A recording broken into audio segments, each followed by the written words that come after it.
Vamos lá, essa questão é bem bacana. Uma certa escala termométrica, os pontos de fusão e de ebulição da água ao nível do mar são respectivamente 30 e 210. Então isso aqui representa o 0 e o 100 graus Celsius, né? Em outra escala, esses pontos representam menos 10 e 230.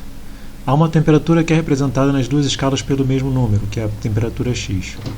Sabendo-se que a temperatura de um corpo está entre esses dois pontos, qual a probabilidade de que a temperatura seja maior do que X, né? Então, quero saber qual a temperatura dela estar nesse intervalo aqui, né? Ou nesse intervalo. Então, antes de qualquer coisa, o que a gente vai fazer? A gente vai tentar construir uma equivalência entre as duas escalas A e B. Então, eu vou fazer isso usando esses intervalos, né? E esse intervalão todo. Então eu vou dizer que esse intervalinho, x menos 30, sobre esse intervalão, 210 menos 30, é igual a esse intervalinho, x menos menos 10, que é x mais 10, sobre 230 menos menos 10, que é 230 mais 10. Coloquei o mesmo símbolo porque eu quero saber qual é o número no qual essas duas escalas são exatamente iguais. Vamos descobrir isso então.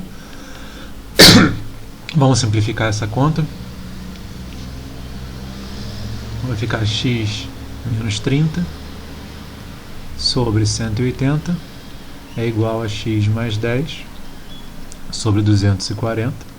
Posso simplificar mais ainda. X menos 30 sobre... Vamos dividir aqui por...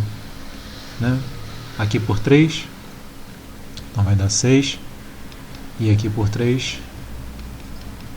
Aqui vai dar 8. Novamente posso dividir por 2 ainda, né? X menos 30 sobre 3. X mais 10 sobre 4. Agora fazendo a multiplicação cruzada. 120 é igual a 3x mais 30. E aí, simplificando letra para um lado e número para o outro, né?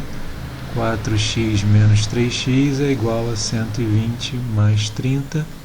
Então, vou ficar com x igual a 150. Então, esse valor de x representa o número 150 dos dois lados, né? Então, beleza. Agora eu quero escolher uma temperatura e eu quero que essa temperatura seja maior do que x. Qual é a probabilidade disso acontecer, pessoal? Aí é uma questão agora de matemática, né? Então, para ela ser maior do que 150, ela deve estar nesse intervalo todo, né? Que eu vou chamar aqui de A. Ou nesse intervalo aqui, que eu vou chamar de B. Então, se ela estiver no intervalo A, quantos valores ela pode assumir? 210 menos 150, que dá... Ela pode assumir 60 valores. E se ela estiver no intervalo de B, quantos valores ela pode assumir? 230 menos 150, que dá 80 valores. Ora, mas para eu calcular a probabilidade, eu devo dividir o intervalo que eu quero pelo total de possibilidades que eu tenho, né? Então, qual é o total de possibilidades que eu tenho? Entre 210 e 30, então 210 menos 30, 180 possibilidades. E 230 menos menos 10, 240 possibilidades. Então, de 180 possibilidades, se eu escolher 60, qual é a probabilidade disso acontecer? 60 sobre 180, que dá 1/3. E se eu fizer por esse lado, se eu fizer pelo outro lado, eu vou ter a conta 80 sobre 240, que também dá 1/3. Então a resposta correta aí é 1/3, entenderam? Então a chance de eu escolher um valor acima de 150 é 60 sobre 180, né? 60 é o número de valores que eu posso escolher, dividido pelo número total de valores que existem nesse intervalo. A mesma coisa aqui para o lado B, eu chego então na mesma conclusão, 1/3. Beleza? Dúvidas, pessoal, nos comentários. Um abraço e até a próxima.